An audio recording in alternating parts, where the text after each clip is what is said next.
Go on this side.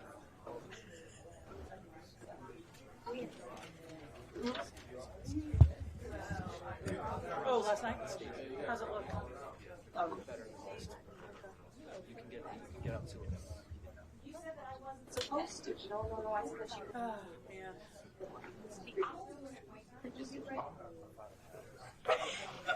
You know, the military has done numerous studies, and the minimum that a human being just to function and not lose their 4 hours. 2-minute warning.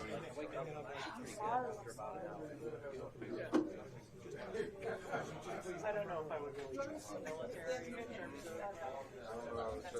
of what's healthy.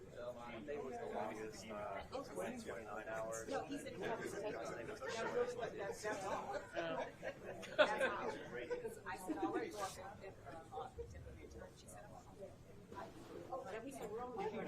We said, we're only Yeah. Can you take a picture? Wayne, where were you? I know you two right there. Do you want to sit? Oh. I'll say it's me. I don't think it's me, but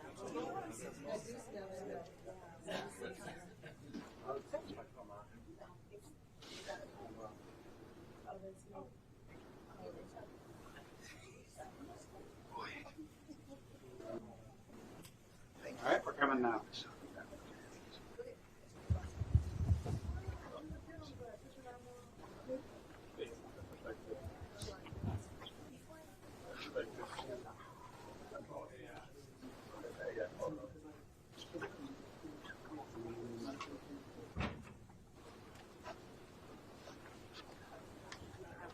Hello. Good afternoon, everyone. I'm Muriel Bowser. I'm the mayor of Washington, D.C. We're at City Hall in the John A. Wilson building. I'm joined by members of my senior team and our snow team to provide an update on city operations. Let me start by thanking everyone who has been working around the clock to clear roads, haul snow, get residents to shelter, welcome our students back to school, and ensure that we are providing the local government services that residents depend on. And I know everyone has seen that we have added lots of contractors and equipment to our response to help pick up and haul snow and ice off of DC streets. We have used one collection point at this point, RFK. We're using UMC, and we will have a Northwest location finalized this weekend. We're happy to report, optimistic. I say that in muted tones because we're following the forecast very carefully. But at this point, right now, today, it looks like the storm that is brewing has a very low probability of hitting us. But again, we continue to watch the weather and the forecast. It also looks like temperatures will improve on Monday and Tuesday, so we will begin to see temperatures slightly above freezing. So the sunlight combined with above freezing temperatures will help us knock out any trouble spots that we still have early next week.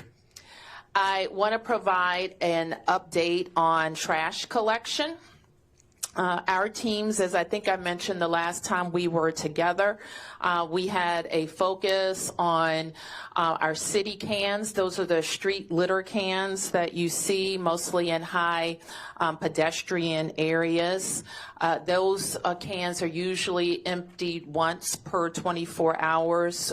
We are now emptying them in twice in a 24-hour period. Our teams made incredible progress overnight in clearing cans that were filled with trash, and they will continue to work on those twice daily pickups throughout the weekend. Moreover, for residential trash, we are beginning our residential trash collection this weekend.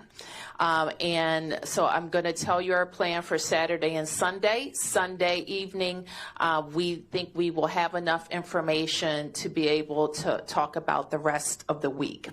So if your household normally gets a front side collection, there are two. Some people get their trash picked up from the front of the house. Some people get their trash picked up from the back. I'm talking about front side collection right now. If your household normally gets front side collection, we will begin to pick up your trash tomorrow. That includes trash and recycling.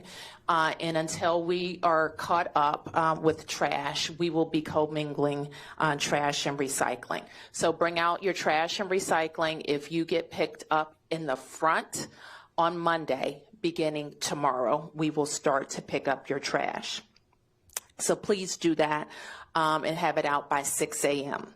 And for the, as I mentioned, if your household normally gets Tuesday front side collection, have it out by 6 a.m. on Sunday. So in short, this weekend, we want to do the front side collections for Monday and Tuesday. So starting today, we are also bringing on some additional equipment that will allow our sanitation workers to get to trash in alleys. These pathways will allow our collection teams to walk into alleys, and we will prioritize, starting this weekend, clearing pathways for the alley side collection for Monday and Tuesday collections. So the goal is that by Monday we can resume regular collections for alleys and front side. And I say that with a big caveat because we're going to see the progress we make this weekend and be able to provide, informed with that information, provide an update on Sunday. So the final update is that as we get additional personnel, and some National Guard personnel have been approved to work with us, and we will be giving them some assignments related to clearing pathways for pedestrians to get to and from buses. So I want to thank the Guardsmen and women who will be working on this assignment. So we are also urging our residents to take advantage of the sunlight and the increased temperatures next week to clear their sidewalks and walkways. And if you don't have that equipment, I urge you to really work together in your neighborhood to borrow from a neighbor, to hire a neighborhood kid and get those sidewalks cleared. We will be beginning our sidewalk, I call it education, next week. That's another way of saying sidewalk requirements will be enforced beginning on Monday. We will have to announce a little bit later some pickup points. We're going to try to have a western, central, and eastern location for neighbors to go and pick up some salt that DPW will also make available that can help you in that process. We are also just very happy with our partners that have helped, including our DC bids, including all of our hospitality partners, and all of our education partners and transportation partners. So with that, I'm going to call on the following directors to provide a report on their areas, and then we'll be able to take a few questions. So first, you'll hear from DPW, Director Crispino. Then you'll hear from DGS, Director Hunter. You'll hear from DDOT, Director Kirschbaum, and from DEMPED, Deputy Mayor Albert. Crispino, here you go. Thank you, Mayor. We continue to have operations running across the district to address the snow that we received over the past weekend. At this point, we have really started to focus on making sure that we're getting those areas that are still remaining a bit problematic in terms of residents being able to traverse the roadways. We are highly focused on the roads that either didn't receive a pass or may have gotten a pass early on in the storm and still really remain in rough shape.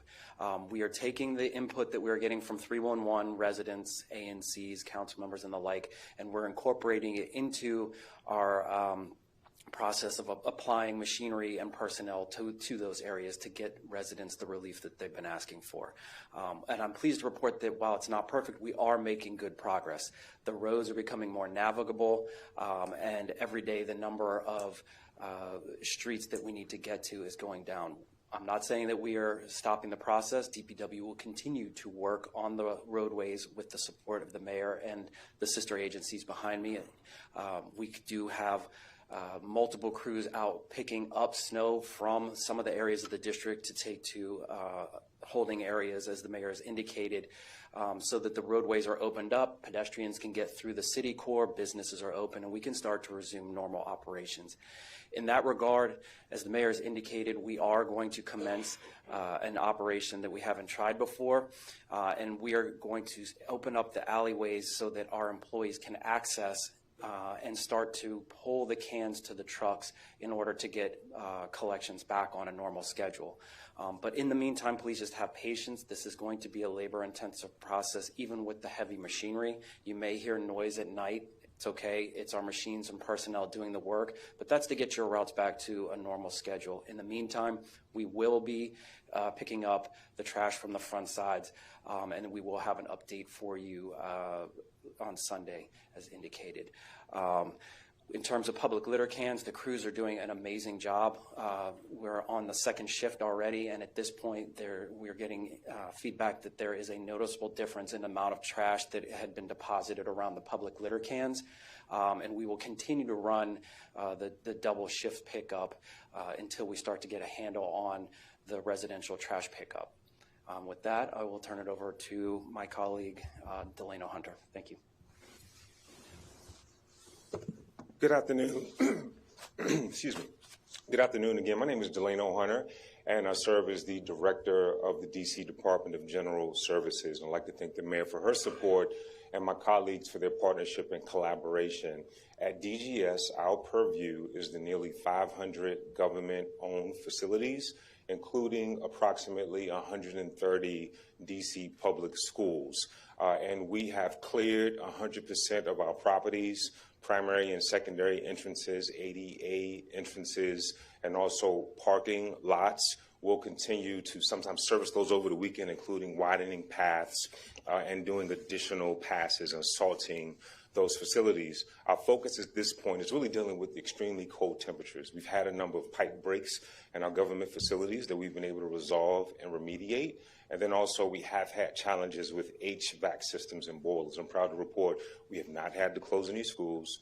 We have not had to close any of our shelter facilities, our first responder facilities. We've been able to get those facilities up and running again or install contingency. So that work will continue throughout the weekend. We'll be doing around-the-clock checks on these facilities. And also we are now removing ice actually from our rooftops so we can service rooftop equipment. And again, that work will continue throughout the weekend and into next week until we get some relief from these extreme temperatures.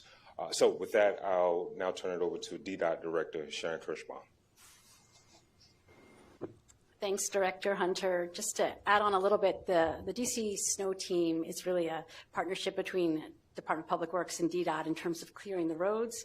And anyone who has witnessed it, it is incredibly laborious. This storm is different than any we've seen for decades. Normally, after day 2 or 3, we get some sun and warming, but the snow is going nowhere. So we have shifted into a hauling operation right now. We have the snow getting hauled throughout downtown. All of the freeways, we've completed 695, 395, we're starting on 295. And it's critical that we clear snow from the freeways, because as it moves and takes up partial lanes, if people are moving quickly and they don't see the mound of snow, it can really be catastrophic. So that's been a really dedicated area of focus for us. And then we've been taking care of the other major arterials.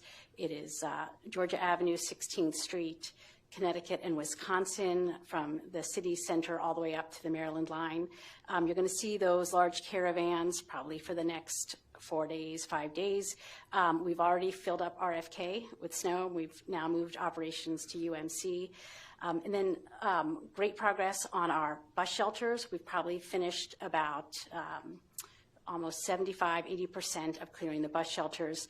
We usually use snow blowers. We are using ice picks to remove it. So again, much slower going, and we're getting close to 500 bus stops. That also is laborious. Finally, our bike lanes. We've been targeting some priority lanes. We'll probably have a map early next week to show you which ones are open. That has been a dedicated team of both staff and some contractors, but incredibly challenging work. So just shout out to DPW and DDOT Snow Team. They have been working around the clock, and it has been grueling. Thanks for your patience. I'm going to turn it over to DEMPED Nina Albert. Thank you so much. Our streets are open, our schools are open, our public facilities are open, and I'm here to remind you that our businesses are open. I just want to start also with thanking our business improvement districts and our business owners who, like our residents, are out there cleaning up sidewalks, making sure that the area is passable, and that patrons who are getting a little bit of cabin fever probably at this stage can get out, and maybe you're even getting a little low on groceries and want to make another run. So I just want to make a couple announcements. The first is that the Restaurant Association of Metropolitan Washington has officially extended Winter Restaurant Week. And so that's going to be open through next Sunday, February 8th. There are 252 DC restaurants that are participating, and there are 25 new restaurants that haven't participated before that are in that mix. So like you might be a little tired of cooking, time to get out and participate in what might be an extremely good deal and support local DC businesses. Also, last night, the Wizards hosted the Milwaukee Bucks at Capital One Arena. They had an in-game attendance of 16,000 people, which is higher than their season average. Tonight, we expect another great turnout, and we welcome LeBron James and the Lakers to D.C. Tomorrow at 5 p.m., the Capitals play the Carolina Hurricanes, and we'll round out the weekend with the Wizards taking on the Kings on Sunday evening. One of our favorite DC traditions is the DC Auto Show, which is running through this Sunday at the Convention Center. Several thousand attendees have come through already, and the final weekend is typically where we see the greatest footfall and attendance. So encourage people, if you've got kids that want to run around a little bit and check out the DC Auto Show. I think that it's a good opportunity for the whole family to be together inside and burn off a little steam. We also have had several signature events in our conference and convention space. This week, DC hosted the U.S. Conference of Mayors for the whole week. We also had the National Association of Secretaries of State Conference and the DC Higher Education Consortium for Special Education Winter Summit. So our hotels are booked this weekend, and we want to make sure that we continue to show those folks who are visiting DC, even among this very chilly week, a great time, and why DC is the greatest city in the world. A couple more things, and then I'll wrap up, Mayor. We want to encourage people to come downtown because we have a climate-controlled ice skating rink at the National Building Museum. Mayor Bowser launched this last year for the first time, and it's our second week, and it'll be running for 2 weekends in a row. Again, great family fun activity. And our theaters are hosting shows throughout the weekend. The Shakespeare Theater is hosting Paranormal Activity. The National Theater is hosting Clue. And the Warner Theater is hosting the Alvin Ailey American Dance Theater. So I'll just end with, again, a thank you to our businesses, to our residents who are getting out, and also, of course, to our government workers and partners who are continuing to do the hard work to make the city open for everybody. Thank you. Thank you. Okay, it's a great update. Any questions? Yes. Mayor, more of a question about more specifics on picking up the trash in the alleys. We were up in Upper Northwest and looked at a lot of these alleys. They look impassable. How are you going to get equipment that's going to plow into the alleys and clear the alleys so that the trashmen can get in there? No, the idea, as Director Crispino just mentioned, is that we'll be using bobcats for our personnel to be able to drag the cans out to the truck. That's what we are experimenting with this weekend, and then we'll have more to say about that. So you're not asking residents to try and pull the cans out? Not today. Not today. You might ask that. I hope not. I think that, and we've had a test, and that we think the bobcats are working, and we think that we'll be able to get the cans out. Another resident up there told me, for anybody that's critical of the storm, saying the storm is unique, people should just roll with it. Do you have a comment on that? I don't know what's that? The storm? People are being critical of the response. Well, listen, it's fresh. I know everybody is frustrated. People want to have access to, they want, as Megan asked me earlier in the week, they just want to go back to normal. We want that too, but we have a lot of snow and ice to move, and we're moving that snow and ice. I think that we have prioritized the right things. We pivoted, and we've added resources to accommodate this. We got our government open in 1 day. We got our schools open in 2 days. Metro is running, a lot of service, and a lot of people are using it.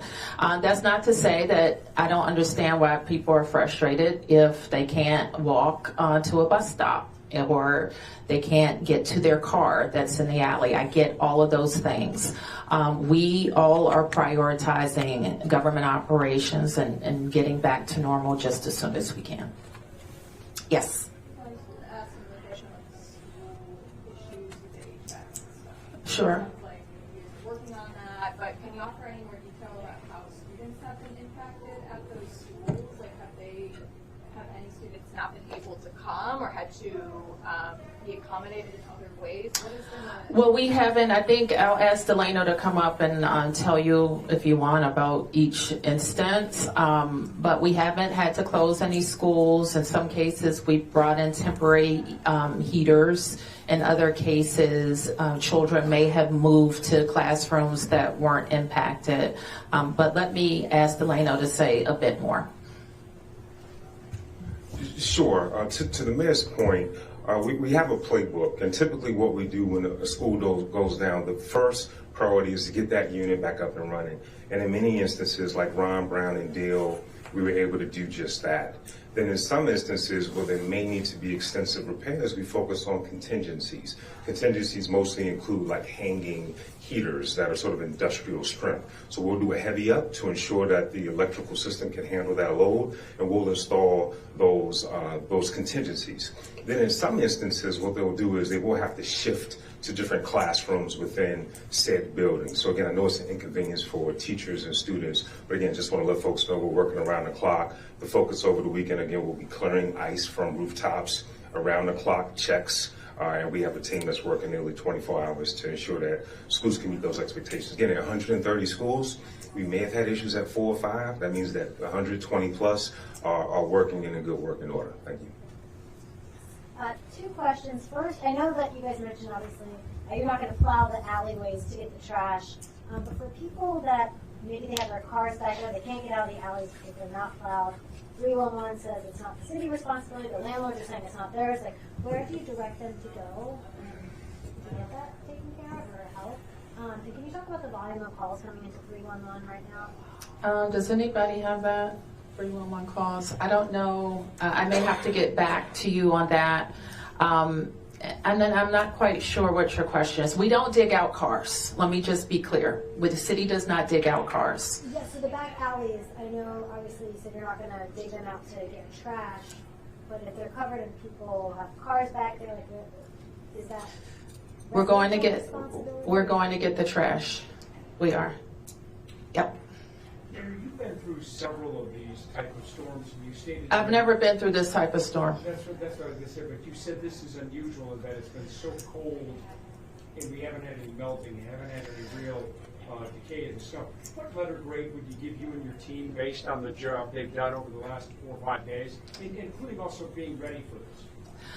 Well, I think I'll let all of you give out the grades, and I know you're harsh graders. I will tell you the things that we measure ourselves by: keeping people safe and getting open. And our job is to make sure that this government can serve its residents. And so we have to get the government open. We have to make sure that people can do business, go to restaurants, that we can host big events, so we can run our mass transit system. And so we've been able to do those things. And I think, we're the heart of the region, so I think people expect that we'll be doing them first, and I think we are. And so on those 2 measures, I think that my team is dealing with the context of this storm and knocking it out, really knocking out our plan each day. And sometimes that plan changes, and we have to change with it. This is what's different when I say I haven't seen a storm like this, and I'll have to go through, somebody will remind me that there was a storm, but I haven't seen 10 hours of ice rain. Is that how long it was? It was like just raining ice. And so we have, in terms of preparation, I'm going to ask the city administrator to talk to you about the prep work, and ask DPW to talk to how we prepared in terms of personnel, how we prepared in terms of equipment, treating roadways and such. Getting additional equipment. The reason why we've been able to add additional equipment quickly is because we pre-positioned some of that. So I think our preparation was good. We'll always look for ways to do things faster and better. But Kevin, you want to talk a little bit more about prep? As a little context, I've personally worked virtually every major storm in the city since 2002. And this is, for me, probably the most challenging storm I've seen. We've seen more accumulation in the past, but you haven't had that thick layer of 2 inches of ice that rests on top of snow. You also haven't seen temperatures stay low. Typically it goes up. The snow may be 2 feet in 2016 and 2009, but the sun starts to melt it. It's soft. So for this storm, we needed to get salt on the roads and brine on the roads. That helps what's on the road stay soft. So if you're a resident, you notice how hard the sidewalk is. You step on the street, even if you have this layer of slush, typically your foot goes through it. It's not ice on the road. So that is the benefit, actually, of the amount of brining and salting we do before the storm starts. Every storm then becomes a matter of how much equipment you have, is the right equipment, and you have the personnel and management oversight to be able to make sure equipment is used optimally. So we position typically about 260, 250 city plows with drivers. In this case, we pulled in about 130 additional plows from contractors outside the city. For a storm of this size, it covers both the southeast, the mid-Atlantic, and the northwest, so we can't pull from supply chains elsewhere because everyone is dealing with the same storm. In 2016, we pulled from supply chains in upper New York and in the middle of Massachusetts because that storm missed those parts of the country. There was snow equipment that was not being used we could pull into the contract. So having 130 plows is really remarkable given the competition for limited equipment. Then we have people after the plowing starts, the storm is done, who have to really make sure we're optimizing our equipment. So what we do is we send out people, literally humans, that will look at every block segment in the city and label it a certain level of basically navigability for a car. Because we always want to make sure once we clear the major roads and highways that our large equipment goes to where it's most needed. And that process happens every day. We have midnight and noon turnovers of shifts so that information about what roads and block faces needed the most are given to plow drivers so that it attacks the most high need blocks. And then for really large storm events, you go from moving snow to having to remove it and haul it. That's happened very rarely, so typically even if we have more snow than this, the sun starts to melt it, but when you have ice, it doesn't melt. So you see in the downtown core going up the major roads, you see big construction equipment dumping snow into dump trucks. Typically that does not happen in DC. So it becomes a snow moving operation, and then finally when snow starts to move, you move into trash operation. The reason why the mayor said we were doing something we've never done before, because even in prior storms where we had more accumulation, we are now 5 days after the storm. All of you have been in alleys, you mentioned it. It's still almost like glittering white with ice. It hasn't melted, it hasn't softened. So we have to go with bobcats. Something we didn't even have to do for our 2-foot accumulation storms that I was part of in the past. And basically create a pathway wide enough for people and our super bins to be pulled out. So in 2016 and 2009 and earlier storms, we might have 24 inches, but we never had to plow alleys because it was soft snow, the sun came out. That's what makes this really unique and more of an ice storm as much as a snowstorm. So that's some of the cadence and the rhythm of what we've been doing and why we've had to try things we've never done before, including this weekend, trying to forge paths through alleys to be able to pull trash out so we can serve residents for what is going to be on their mind next week, which is the city removing the trash from the back of their house. So that's a little perspective around preparation, the work we did. Thank you. I just wanted to ask about some of the more vulnerable residents in the city. I think those who are disabled or elderly may have a lot harder of a time getting around the sidewalks and streets. And I just wonder if, like, how you guys have tried to respond to those types of concerns, if they have been brought to the city, make special accommodations for those folks. And especially like around, it does seem like there's been some work done on the corners, but those just are very treacherous. And so I wonder if there was anything. Well, as we are able to have personnel help with crosswalks, obviously we will try to get to the most used. Yes? I'm curious about the storm budget responding to something like this, like a crazy storm where you're having to actually move the snow and ice. Is there enough allocated to that budget, or is it just kind of a crazy storm? Well, we regard this as an emergency, and we have contingency funds that allow us to respond. Yeah. Mayor, just clarifying on the sidewalk clearing. Are you saying on Monday you're going to start enforcing that, meaning tickets will be given out if people don't clear their sidewalk? I think we're going to start with education, then enforcement. So education tickets come when? Soon thereafter. Can you be a little more specific? No, I can't, because I have to see like how long all this takes. This is what I envision, reminding people that it's their responsibility, giving them, we'll have the weather conditions will slightly improve. We are making salt available for those who don't have it this weekend. And we're taking some of our personnel who do the education and enforcement who have been on snow, and they'll get back to their normal jobs of education and enforcement. Oh, okay. Yep. Sure. I wonder if you've had any chance to further review that disapproval resolution moving through Congress that would have a $600 million impact on the city's financial plan. It looks like they are moving to have a vote next week, and I'd just like to know what you think the impact on the city will be, what your message is. Well, what we would do, this is not part of the city's budget. It was a bill moved by the Congress, and so we will have our normal budget process to address anything. We don't think the Congress should be interfering in what the council passed. And then also, what do you think about President Trump's idea of the car race on DC streets? We love it. We absolutely love it.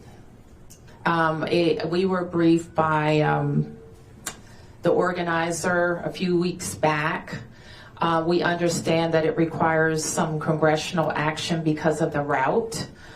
But we've had some demonstration projects for racing. I think F1 has been to a number of, when was that, where they had that big demonstration on Constitution Avenue? We thought it was going to be a few hundred people, and it was like thousands of people showed up.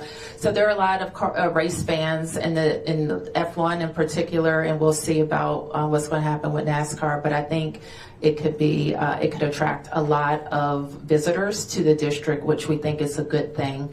It will obviously have to have a focus on safety and on impact on the roadway. I understand that they are. Well, anyway, we'll talk about that part. You would admit, Mayor, that there is a certain closing up an area between the Supreme Court to the Lincoln Memorial and then back on the other side. There's a bit of a disruption that goes along with this. I would, and we have parades that, disrupt. We have inaugurations that disrupt, but it's for a few days, and it wouldn't be a long period of time. And getting the setup, the race, and the close down, we would obviously work with the organizers to limit the amount of disruption. I encouraged them not to have to go to the Congress, but I think that's how they were able to make the route work. So it's worth it in terms of the hotel rooms and the extra tax revenue, all the associated things that come in with a big event. We are the sports capital. You like to say that. Because it's true. And it is a reason why all of the major sporting organizations want to be in the district. We have, a very diverse fan base that support a lot. We're going to have, the WWE is also coming this summer, and they've been doing a lot of lead-up events. I think they had an event at Cat One that was completely sold out. So we have a very excited, diverse fan base for sports. And I have seen the interest in racing grow in the district over, even over my tenure. So I think it could be, as long as it's done right and with enough time, it can be done right. So I think if it's going to happen, a decision needs to be made. All right. Thank you, everybody.